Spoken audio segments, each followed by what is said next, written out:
How does race play into this? Love it. Great question.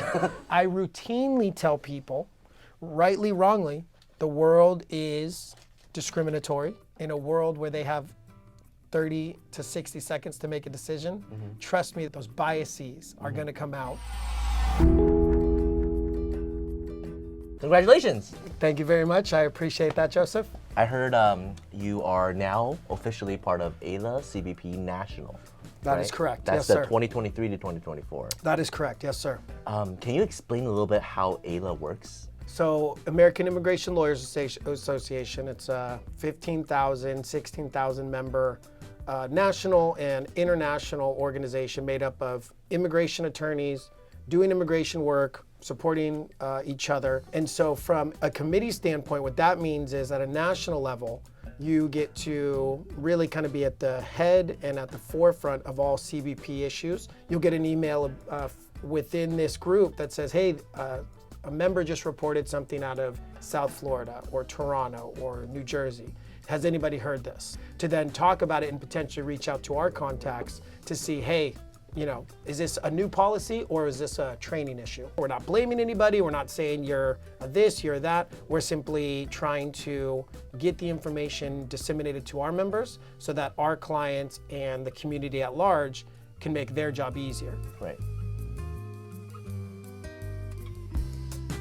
It's a great question and an evolving question. CBP is sick and tired of hearing COVID. Right. That is no longer an excuse. It's just not enough anymore. 2020 was a different story. 2021 was a different story. And we're told by CBP directly, it helps them process these types of people who may be a 50-50, if you will, if they have documentation, if they have, can explain what happened, rather than what they deal with mostly, which is they show up, they kind of fumble about what happened and they don't know. They have no documents, they're looking up their phone, their phone's out of battery, and so it's showing up to exam, not doing the homework.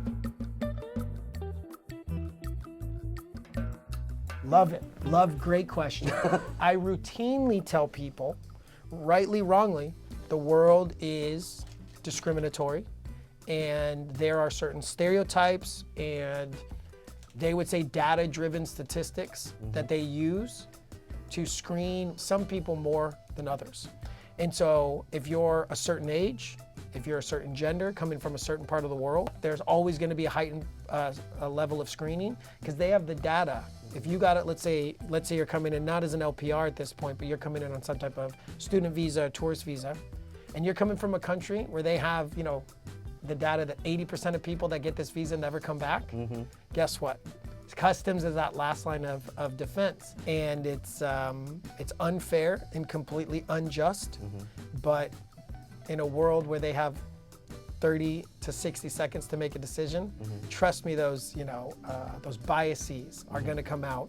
And I think what people don't understand is people think I'm coming from a certain country. This CBP officer must specialize in understanding the conditions of my country, but they don't realize the CBP officer might be a 20-year-old kid, the 30-year-old kid who's seeing different people from different airlines from morning to night, so they don't know you. Plan for the worst, hope for the best, but be prepared to talk about why you're coming, where you're coming from, and why you've been gone so long as far as an LPR who's been gone for a period of time.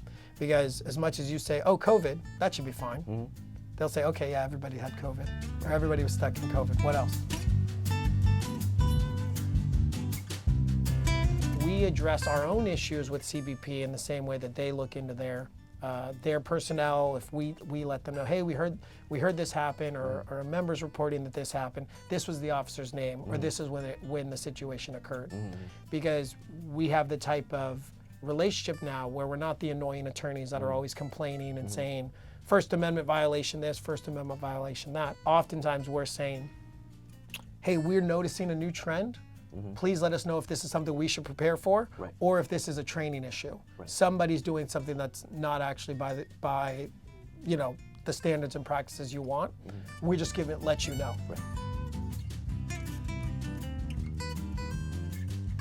They're going to see on their records every arrest. They're going to see every ping, every apprehension, anything that happened, essentially engagement with law enforcement, they'll see.